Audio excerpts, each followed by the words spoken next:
Hello everyone, in this video I'll be showing you a Shar Spear of the Evening build guide in Baldur's Gate 3. This is an extremely powerful weapon. I'm going to be showing you how to get the most out of this weapon. So, we're going to be starting with the Gloomstalker Ranger because we can get a big buff to our damage on turn 1, and I'll be showing you how to multi-class this and make it the most powerful version of this build. So for our favorite enemy, if you want to get heavy armor, this is a good chance to get it here, so we can go with this. I think the ballast armor works best here as this deals piercing damage and we can double that.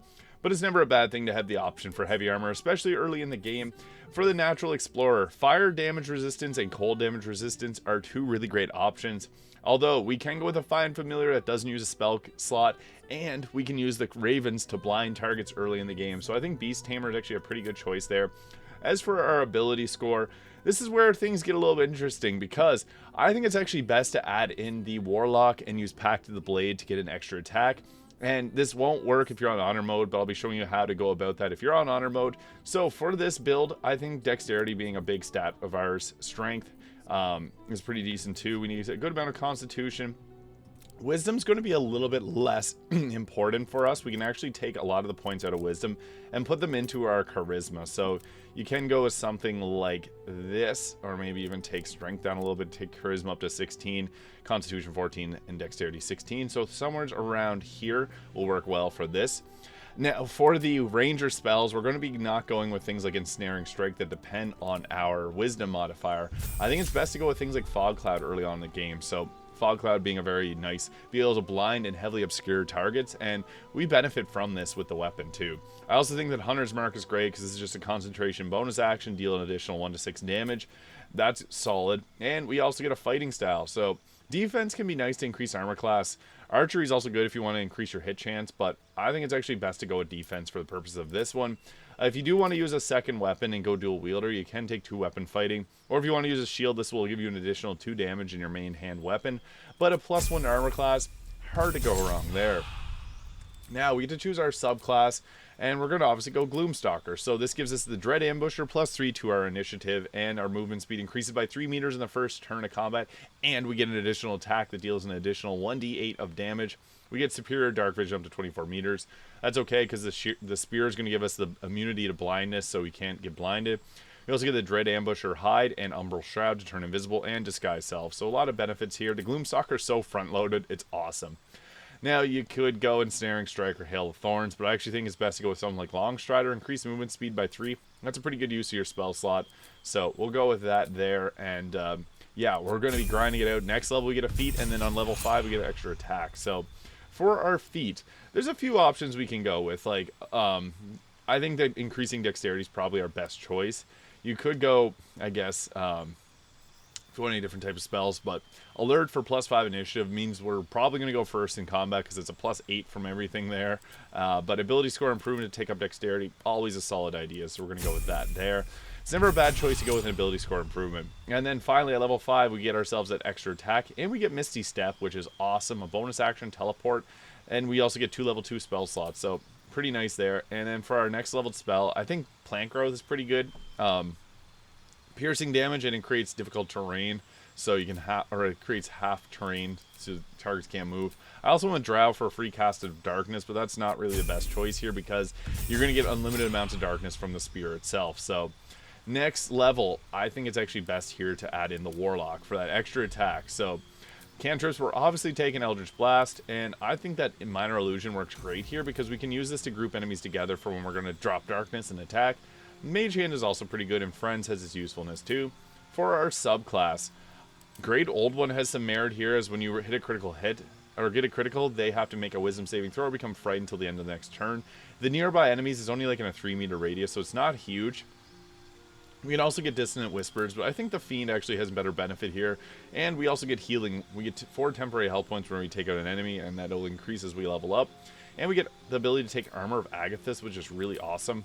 Hex is okay, but it doesn't stack with our Hunter's Mark because they both require concentration. And Hunter's Mark is better because it's going to be piercing damage, which will be doubled.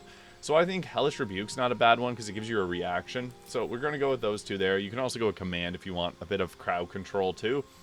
But Burning Hands is also a choice that you could go with. But yeah, we'll go with that there.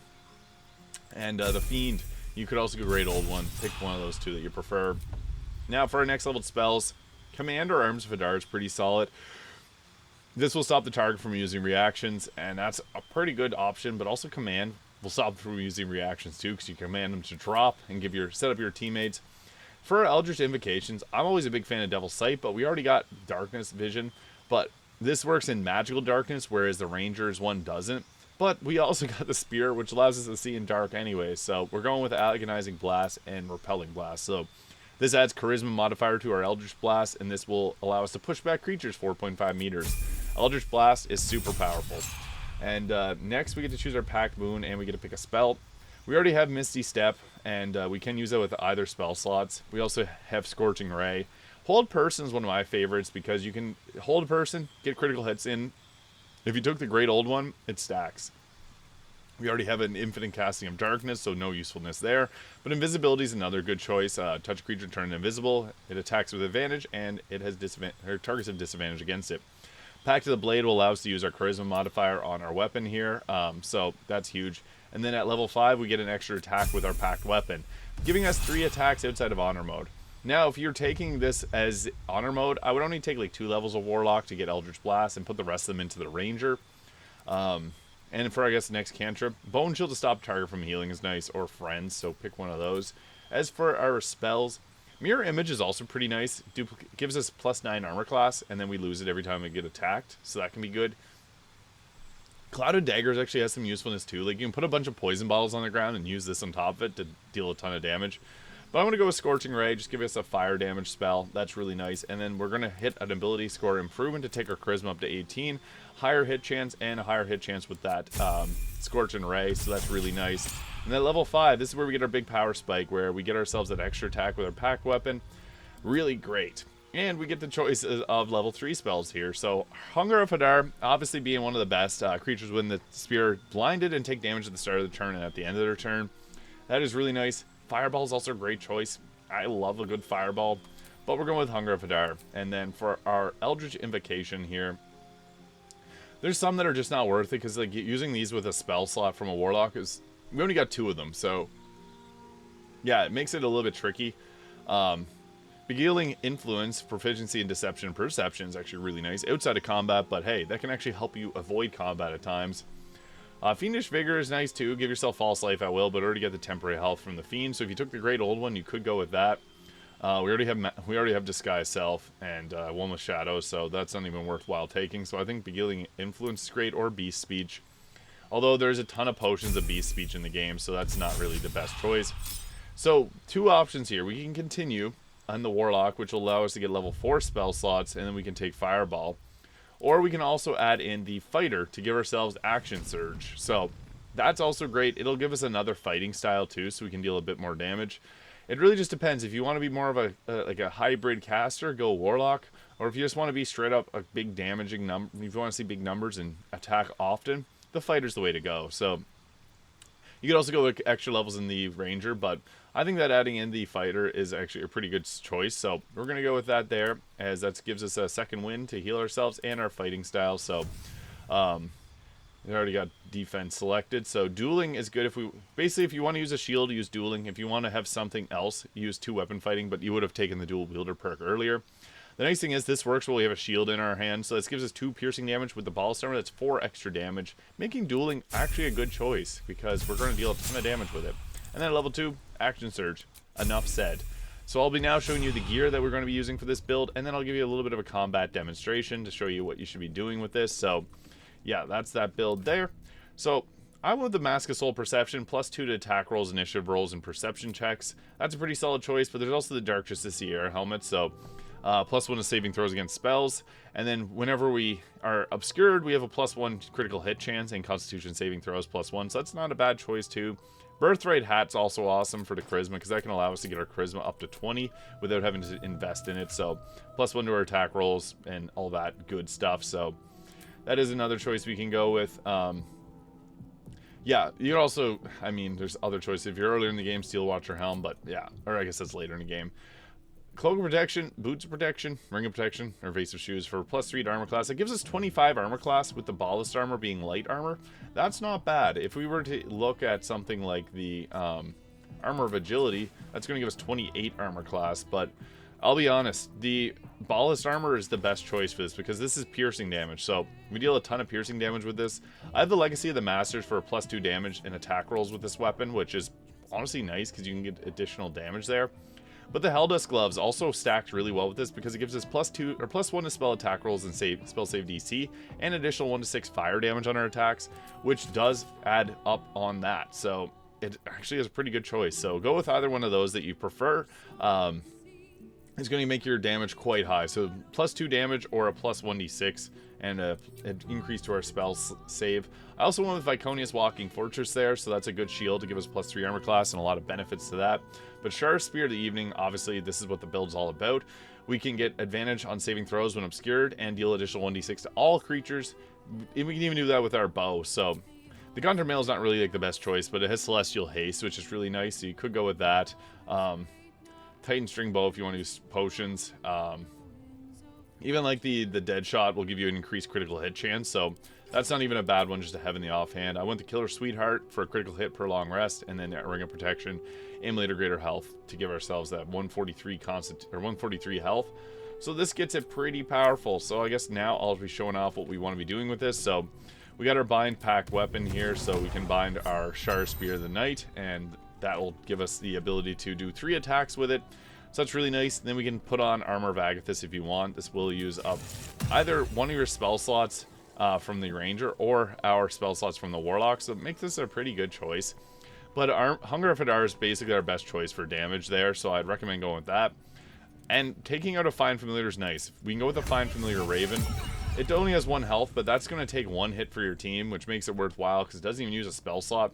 And then it also has Ren Vision, which doesn't have the highest hit chance, but hey, it can hit and give blindness, so that's nice because then you'll have advantage in your attack rolls. So we got Shadowheart blinded there, and then they have disadvantage on any type of saving throw, or disadvantage on attack rolls. Minor Illusion is really nice because you can use this to group enemies together, so we can go with that there, pull everyone in.